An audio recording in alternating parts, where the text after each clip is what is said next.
Detén por un momento lo que sea que estés haciendo. Deja a un lado tus ocupaciones y apaga el ruido a tu alrededor por un instante. Respira profundo y escucha con atención. Lo que tengo que decirte hoy no es una noticia pasajera, de esas que se olvidan a la mañana siguiente o que llenan un titular efímero para desaparecer antes del fin de semana.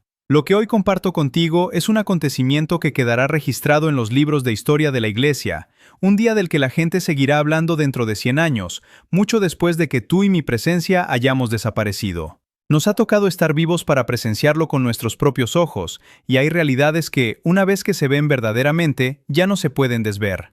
El 1 de julio la Iglesia Católica sufrió una herida profunda, de esas que dejan una cicatriz durante décadas. En un rincón tranquilo de Suiza, escondido entre las montañas, en un lugar llamado Ecón, un grupo tradicionalista conocido como la Fraternidad San Pío X rompió con el Papa. Cortaron el cordón que los unía a Roma. Con esa ruptura, la Iglesia amaneció diferente a como estaba hace apenas 2 días, más pequeña, más adolorida, viendo cómo una parte de sí misma se aleja por el camino hacia la distancia, volviéndose más tenue con cada paso.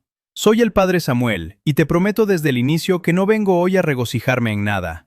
No vengo con el tono de quien trae un chisme jugoso para difundir, ni con esa fea alegría del que disfruta en secreto la desgracia ajena o se frota las manos ante el banquete de un escándalo. No, vengo con el corazón pesado, de la misma manera en que vendrías a decirle a un amigo que algo ha salido mal en una familia que ambos aman. Porque lo que sucedió duele de verdad, y no voy a disfrazarlo ni a mentirte al respecto ni por un solo segundo del tiempo que pasemos juntos. Miremos los hechos desnudos, desprovistos de toda decoración. En Ecón, este grupo tradicionalista consagró a 4 nuevos obispos.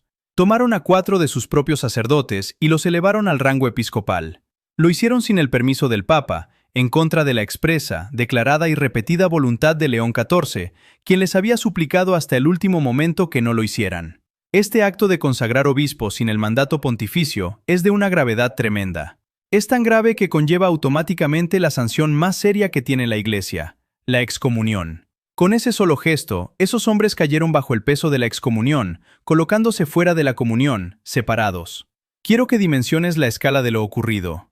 Esto no fue algo pequeño hecho en secreto, oculto en una capilla oscura con 4 personas y una vela. Fue todo lo contrario, un evento enorme, planeado con mucha anticipación y escenificado casi como un espectáculo. Según los propios organizadores, asistieron alrededor de 17,000 personas provenientes de casi 70 países diferentes, cruzando océanos y continentes para estar allí. Se instalaron pantallas gigantes a lo largo de un gran prado suizo para que las multitudes pudieran seguir cada momento de la ceremonia. Se transmitió en vivo por internet con traducciones simultáneas a 6 idiomas distintos, permitiendo que se viera desde una sala en México hasta una cocina en Filipinas. La ceremonia duró unas 5 largas horas. Un periodista la describió con amarga ironía como una especie de gran fiesta de la ruptura, una celebración del quiebre. Pero entendámonos claramente desde el primer minuto. Sé que hay otras voces y otros canales que te contarán esta historia como un triunfo o una victoria gloriosa. Te digo con toda la sinceridad de mi corazón que esto no es una victoria para nadie. Esto es una herida. Cuando una familia se rompe, cuando un hijo hace las maletas y sale de la casa dando un portazo, no importa cuánta música suene ese día, cuánto vino se sirva o cuánta gente esté reunida, no es una celebración. Es una tragedia con traje de fiesta, es el duelo con una cara valiente pintada encima. Lo que pasó en ese prado suizo, a pesar de las pantallas gigantes y las 17,000 personas, fue exactamente eso, una tragedia en el cuerpo vivo de la Iglesia. Hoy te pido que me permitas contarte con paciencia, calma y sin ningún sensacionalismo qué es exactamente lo que ha sucedido y por qué sucedió.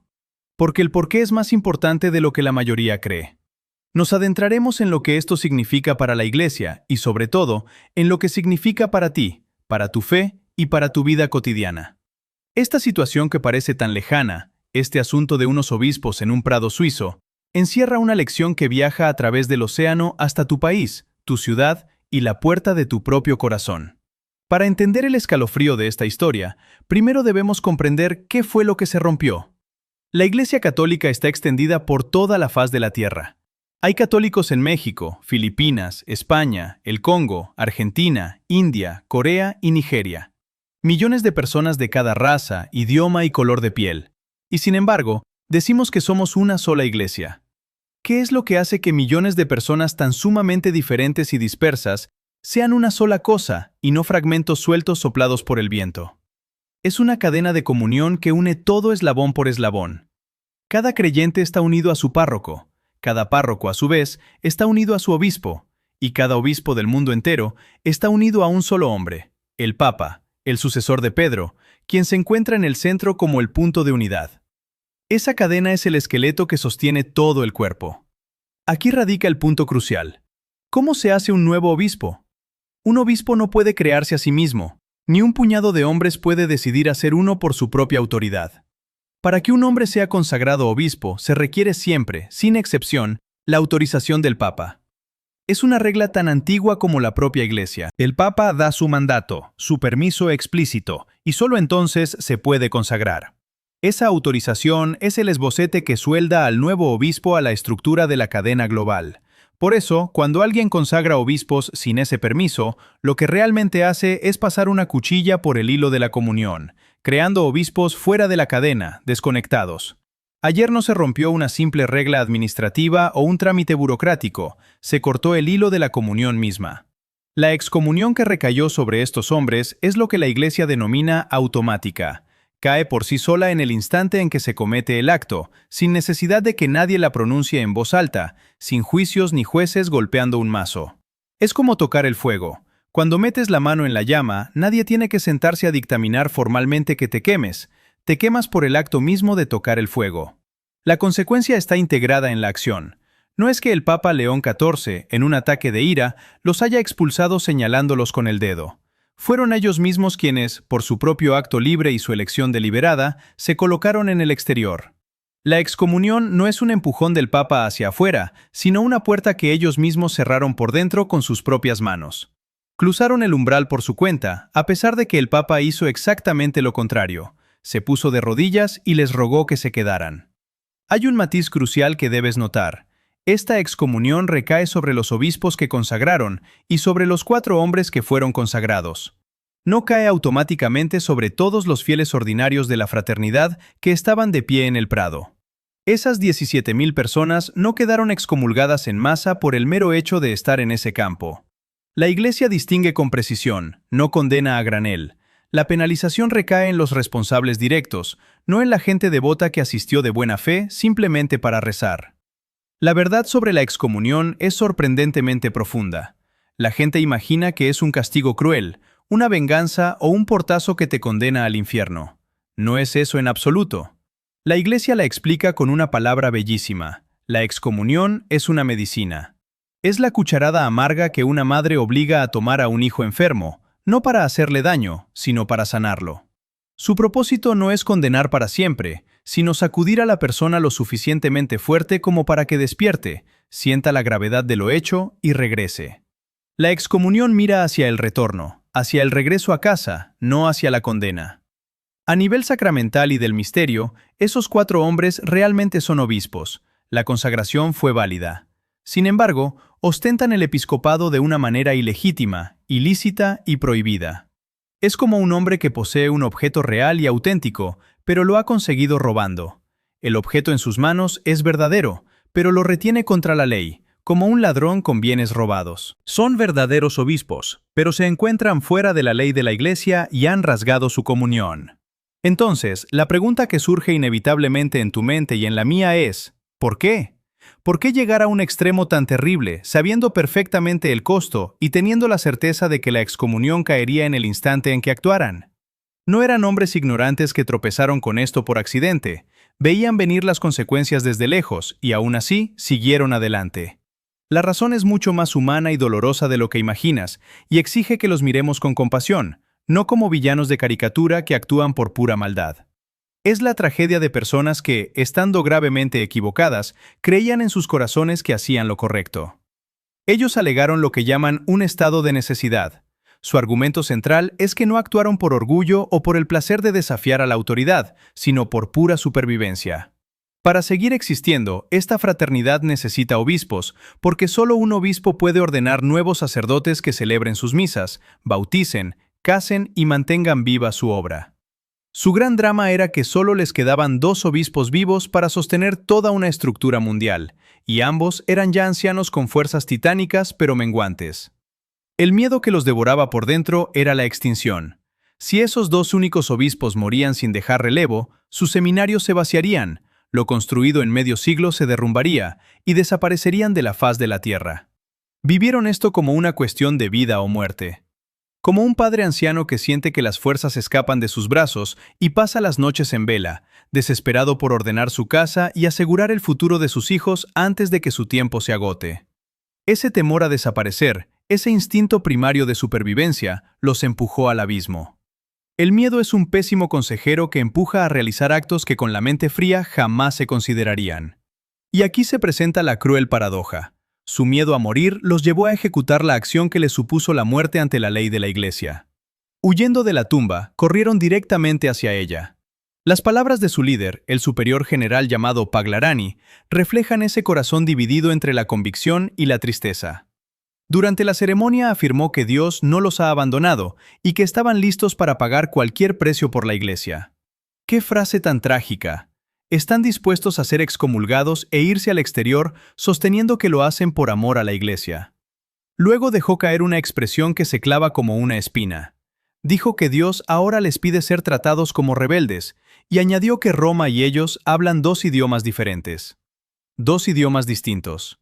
Allí se condensa el drama. 2 partes que ya no se entienden, que hablan pero no se escuchan, como en la antigua historia de la torre donde las palabras se convirtieron en ruido, destruyendo la construcción y dispersando a los hombres. Un diálogo de sordos que termina invariablemente en la separación.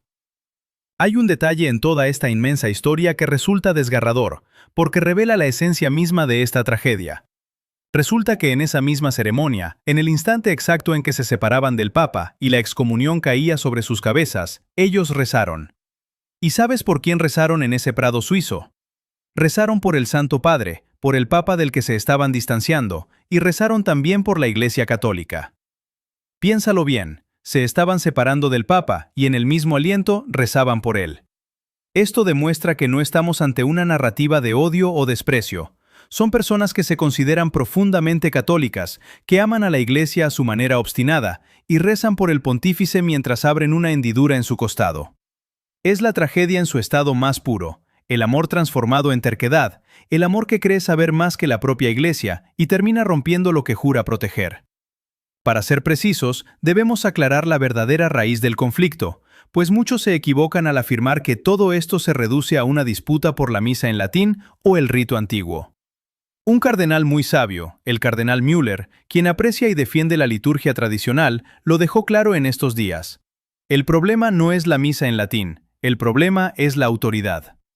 Lo que esta fraternidad rechaza en el fondo son ciertas enseñanzas de un gran concilio celebrado hace unos 60 años, el Concilio Vaticano II, especialmente lo referente a la libertad religiosa y la libertad de conciencia en materias de fe. Al no aceptar esas doctrinas, ni la autoridad del Papa y los obispos para transmitirlas, se fueron distanciando década tras década hasta encallar en la ruptura de ayer. Es un cuadro doloroso. Estas personas aman elementos genuinamente buenos, la reverencia en el culto, la belleza de la liturgia antigua, el incienso, el canto, el silencio y la tradición heredada. Todo eso es digno de aprecio. Sin embargo, por aferrarse tan desesperadamente a una parte del tesoro, terminaron desgarrándose del tesoro completo. Por sujetar una rama con todas sus fuerzas, se soltaron del árbol entero. Esa es la amarga lección.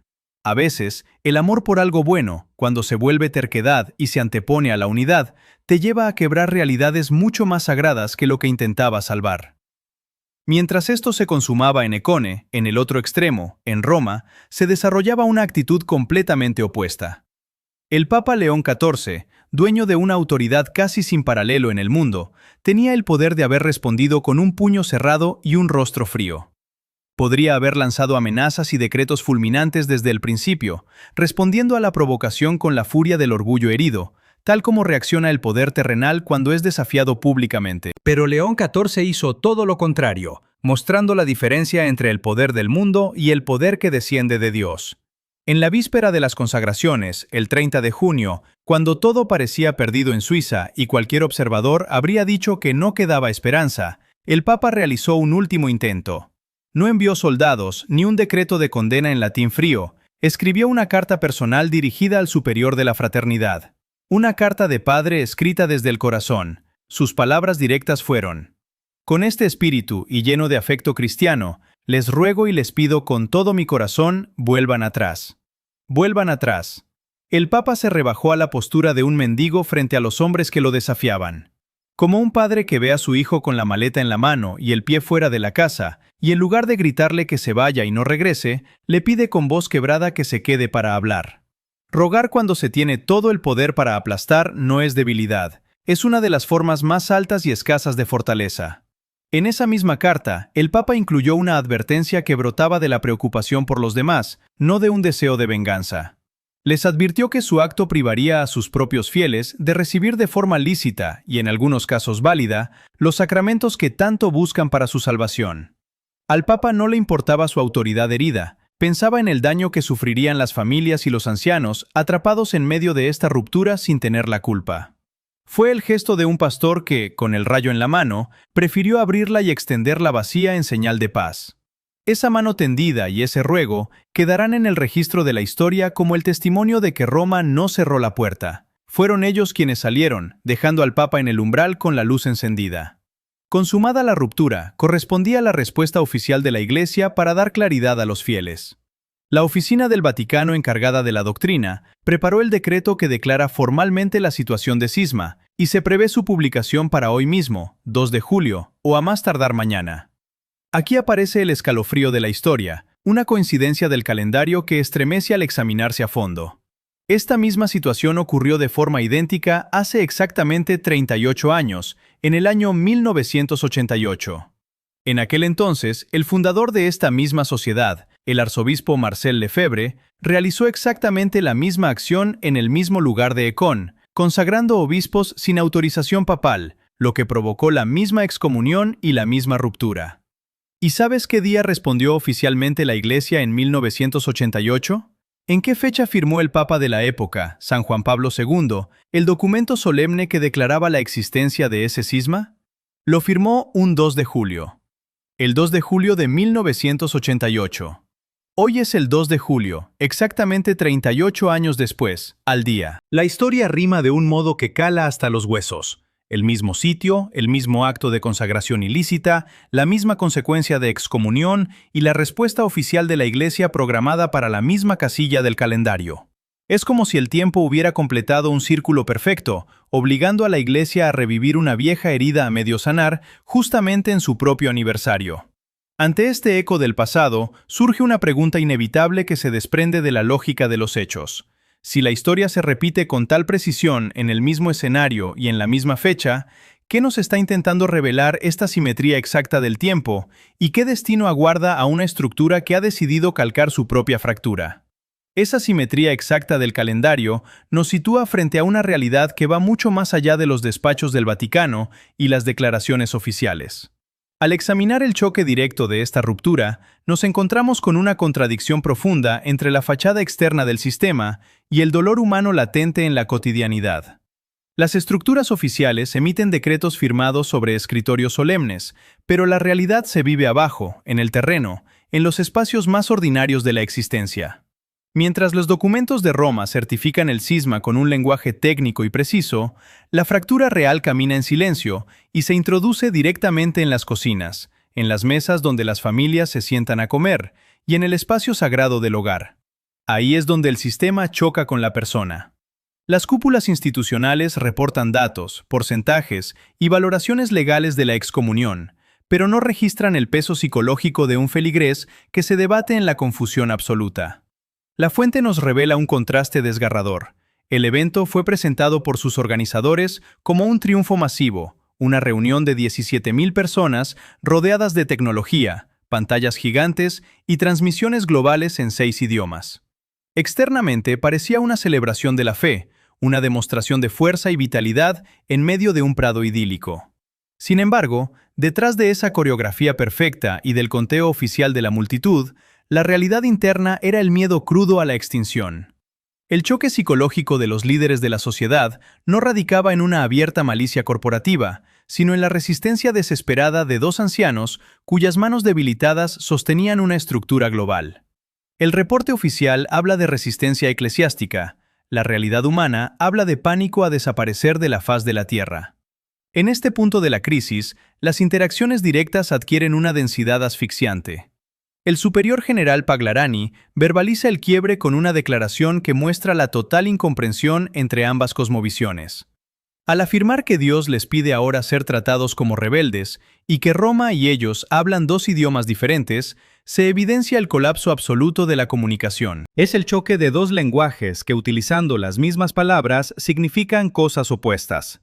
El sistema de la fraternidad se convence a sí mismo de que la única forma de salvar la tradición es violando la ley de la tradición, mientras que el sistema de Roma sostiene que al romper la unidad se destruye el fundamento mismo de lo que pretenden proteger. Es una incomprensión estructural donde el diálogo se ha convertido en ruido. Los líderes tradicionales se resisten a ceder, bloqueados por su propia lógica de supervivencia, mientras que las estructuras circundantes en el Vaticano observan con pesadumbre cómo el formalismo legal avanza de manera automática, como el fuego que quema la piel sin necesidad de un veredicto. La discrepancia se agudiza al observar los microdetalles de la escena. El texto fuente nos muestra el instante preciso en que los participantes de la ceremonia en Ecón elevan sus plegarias por el propio Papa del que se están separando. Este gesto revela la paradoja psicológica del personaje colectivo. Caminan hacia el exterior, asumen el peso de la excomunión, pero se resisten a soltar la identidad que los define. Es una resistencia oculta frente a la lógica de su propia acción. Sienten que aman a la Iglesia, pero la aman bajo sus propios términos, volviéndose sordos a la súplica del pontífice que les pedía regresar. La rigidez de la estructura circundante, sumada al temor de los fieles ordinarios a quedar desprovistos de sacramentos válidos, genera una atmósfera de pesadez e incertidumbre que ningún informe de prensa logra capturar. La tensión intelectual queda establecida en este punto ciego. ¿Cómo es posible que el deseo de conservar la verdad conduzca a la destrucción de la unidad? Las posturas están fijadas, los dos idiomas siguen sin entenderse, y la distancia entre el Prado suizo y la sede romana se vuelve un abismo infranqueable en la penumbra de este aniversario. La onda expansiva de esta ruptura sacude los cimientos mismos del sistema eclesiástico global, provocando consecuencias a gran escala que alteran la percepción de la fe en múltiples continentes. La lógica del texto fuente nos muestra que la consagración de estos 4 obispos sin mandato pontificio no se queda confinada en los límites del Prado suizo, se extiende de inmediato a través del océano, llegando hasta las cocinas en las Filipinas y las salas de estar en México. La verdad del quiebre introduce una división palpable en la Iglesia, desatando la preocupación por la validez y la licitud de los sacramentos para cientos de miles de almas. El cuerpo vivo de la institución experimenta una mutilación real, una disminución en su comunión que genera desconcierto en las parroquias y altera el orden habitual de las cosas a nivel mundial. Ante la magnitud de esta crisis, comienzan a perfilarse las líneas de resistencia dentro de las dinámicas de la información. Diversas voces, plataformas y canales externos intentan suavizar el impacto del cisma, pintando la jornada del 1 de julio no como una fractura trágica, sino bajo la fachada de una celebración victoriosa y un triunfo de la tradición. Existe un esfuerzo coordinado por maquillar el dolor del quiebre con el ruido de la fiesta, sirviendo vino y desplegando pantallas gigantes para camuflar el luto institucional con un traje de gala. Los jerarcas y organizadores de la sociedad intentan alterar la gravedad de la sanción automática, recurriendo al argumento del estado de necesidad, intentando convencer al entorno de que la desobediencia explícita al sucesor de Pedro era el único camino viable para la supervivencia de sus seminarios y su liturgia. Frente a este intento de silenciar la gravedad del acto, emerge con total nitidez y firmeza la figura de León XIV. La postura del Papa no se sostiene sobre una rigidez tiránica, sino sobre una inquebrantable solidez pastoral que quedó registrada de puño y letra el 30 de junio. El documento pontificio, la carta personal enviada en las últimas horas previas a la tormenta, es la prueba irrefutable de su firmeza. Lleno de afecto cristiano, el pontífice se despojó de toda soberbia mundana para suplicar directamente a los rebeldes que dieran marcha atrás. León XIV no utilizó la fuerza de un dictado frío para aplastar, sino la potencia de una advertencia basada en el daño espiritual que sufrirían los fieles inocentes, desprovistos de sacramentos lícitos. Su firmeza radica precisamente en su capacidad de mantener la puerta abierta y la mano extendida, resistiendo la tentación del castigo violento, pero llamando a las cosas por su nombre conforme al derecho de la Iglesia. La tensión institucional alcanza su punto más alto en esta vigilia del 2 de julio. Los despachos de la congregación encargada de la doctrina en el Vaticano ya tienen listo el decreto que declara la ruptura formal del cisma. El formalismo de la Santa Sede avanza inexorablemente y el reloj corre hacia la publicación inminente del documento oficial.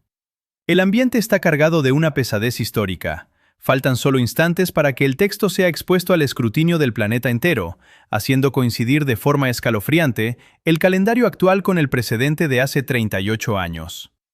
Las partes se encuentran fijadas en sus respectivas posiciones.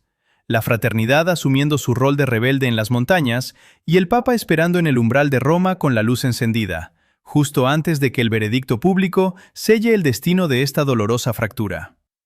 La tensión acumulada en el calendario se rompe de manera definitiva cuando el aparato doctrinal del Vaticano expone a la luz pública el decreto oficial de esquisma y ruptura. Esta proclamación no es un simple comunicado administrativo, es el manifiesto que cambia irreversiblemente las reglas del juego y expone la herida abierta en el tejido de la institución. Al caer el mediodía de este 2 de julio, la publicación del documento actúa como un espejo implacable que refleja, 38 años exactamente después de aquel idéntico veredicto de 1988, la consumación jurídica del quiebre. Ya no hay espacio para las suposiciones ni para los discursos decorativos. La Iglesia oficial nombra la realidad con la frialdad del derecho, certificando que los 4 obispos consagrados en Ecón y quienes los elevaron han quedado formalmente excomulgados. La legalidad del sistema ha hablado, fijando una línea divisoria que nadie puede ignorar. La escena de esta proclamación se vive con una densidad psicológica asfixiante, donde el peso de los silencios corta el aire en los pasillos de Roma y reverbera con fuerza en el Prado suizo. El contraste en la atmósfera del espacio es total. En Ecón, el eco de las 5 horas de liturgia, el ruido de las pantallas gigantes y el murmullo de las 17.000 personas provenientes de 70 países se apagan súbitamente ante la crudeza del texto romano. Las pausas entre las palabras del decreto pesan como el plomo, desmantelando la ilusión de la gran fiesta de la ruptura. Los rostros de los fieles, que horas antes cantaban en 6 idiomas creyendo participar en una victoria gloriosa, experimentan la caída de una losa invisible. La atmósfera festiva se disuelve por completo en un duelo silencioso, revelando el escalofrío de una historia que repite sus mismos traumas sobre el mismo cuadro del calendario, sumiendo el entorno en una profunda consternación. Este veredicto público arranca de golpe las máscaras establecidas del sistema, desnudando las contradicciones internas y los defectos fundamentales de las estructuras rígidas. La fachada institucional, que intentaba camuflar el pánico a la extinción con una demostración masiva de fuerza y esplendor tecnológico, queda totalmente expuesta en su fragilidad humana. El decreto oficial de esquisma demuestra que la burocracia no puede sanar el alma, y que el formalismo legal avanza con la indiferencia de una llama que quema sin deliberar. Al caer las caretas de la falsa victoria, lo que queda al descubierto es el dolor real de la persona viva. La angustia doméstica, el desconcierto del feligrés ordinario en su cocina o en su sala, y el drama de unos pastores que, por un amor mal entendido y endurecido por el miedo, terminaron mutilando el cuerpo que juraron proteger. El sistema pretendía reportar un triunfo o una sanción fría, pero el evento devuelve el valor a la experiencia humana sufriente, mostrando que detrás de los reglamentos se esconde una tragedia familiar de dimensiones globales. Las reglas han cambiado para siempre. La proclamación oficial deja en evidencia que la brecha lingüística y conceptual entre las dos partes es ahora absoluta, confirmando el colapso del entendimiento mutuo. Al sellarse el cisma en esta fecha cargada de memoria, la estructura eclesiástica se enfrenta a la realidad de su propia vulnerabilidad, desprovista de los adornos de la diplomacia. El acto decisivo se ha consumado de cara al mundo entero. La mano del Papa permanece extendida en la penumbra del umbral, inmóvil ante la distancia de los que decidieron marcharse, mientras el decreto doctrinal fija de manera irreversible los límites de la comunión quebrantada en las montañas de Suiza. Tras el veredicto definitivo de la excomunión, las consecuencias a largo plazo y la resonancia de lo ocurrido en Ecón se asientan sobre el sistema y la sociedad con el peso de una realidad inalterable. El texto fuente nos muestra que la sacudida de este cisma no se disuelve con el paso de los días. Se convierte en una herida abierta y permanente, una cicatriz que marcará a la Iglesia durante décadas. La resonancia de este eco histórico, que rimó con una precisión escalofriante 38 años después, deja una estructura fragmentada y adolorida. Aunque la gran nave institucional representada por la Barca de Pedro continúa firme sobre las olas con sus más de 1.000 millones de fieles, la ausencia de este grupo se siente como una pérdida constante. La resonancia no es de odio, sino de un profundo y prolongado duelo eclesiástico, donde el sistema debe coexistir con el hecho de que 4 obispos y sus seguidores caminan ahora por una senda separada, flotando libres y desconectados de la cadena central de comunión. A nivel local, la realidad práctica se ha transformado de manera drástica para las almas vulnerables que se encuentran en el centro de esta tormenta. Los cambios prácticos afectan directamente a los fieles devotos, a las abuelas, a las familias jóvenes y a los ancianos solitarios que originalmente acudieron al Prado suizo en busca de oración y que ahora se descubren atrapados en medio de la fractura. Para estos personajes concretos, el día a día se vuelve complejo y confuso. La advertencia del Papa León XIV se materializa en sus comunidades locales, donde la línea entre lo válido y lo ilícito altera la recepción de los mismos sacramentos que tanto aman y buscan para su salvación. Los seminarios de la sociedad persisten, y los ancianos obispos cuyas fuerzas se desvanecían ven ahora relevadas sus funciones, pero a un costo humano devastador. La realidad doméstica en los pueblos y ciudades de los fieles se ha transformado en un terreno de tensión espiritual, donde defender lo sagrado se ha cobrado el precio de la separación de Roma. Esta historia concluye regresando con serenidad al mismo espacio humano y personal desde el que partió nuestra reflexión. Más allá de los decretos del Vaticano, de las 17.000 personas y de los discursos emitidos en 6 idiomas, todo vuelve a la quietud del corazón individual y al ámbito de la propia casa. La lógica de la fuente nos conduce a una conclusión existencial profunda. El espíritu de la ruptura no se limita a los valles de Suiza, sino que habita en miniatura dentro de cada cocina y sala de estar, donde el orgullo prevalece sobre el afecto. Es la advertencia de que la búsqueda obsesiva de tener la razón, incluso amando cosas buenas y reverentes, puede terminar destruyendo los vínculos más sagrados si se separa de la unidad. Perder una porción de la propia rectitud siempre será preferible a perder por completo a una persona querida o romper la paz del hogar. El desenlace institucional queda suspendido en una tensa pero serena esperanza, cimentada en el recuerdo de lo que ocurrió en el año 2009, cuando el Papa Benedicto XVI demostró que ninguna excomunión tiene por qué ser eterna si media el deseo de curación. La excomunión permanece hoy como la medicina amarga que busca el retorno, no la condena. Así, la historia nos deja con una estampa nítida y pacífica, la fraternidad en las montañas manteniendo su postura rígida, y el Papa León XIV permaneciendo firme en el umbral de Roma, con la mano extendida hacia la penumbra y la luz encendida, esperando el momento en que los que marcharon decidan desandar el camino. La lección final golpea suavemente a tu puerta, invitándote a revisar tus propias fracturas cotidianas y recordándote que la comunión, tanto en el cuerpo de la Iglesia como alrededor de la mesa de tu propio hogar, es un tesoro frágil que merece ser protegido por encima de cualquier deseo de victoria personal.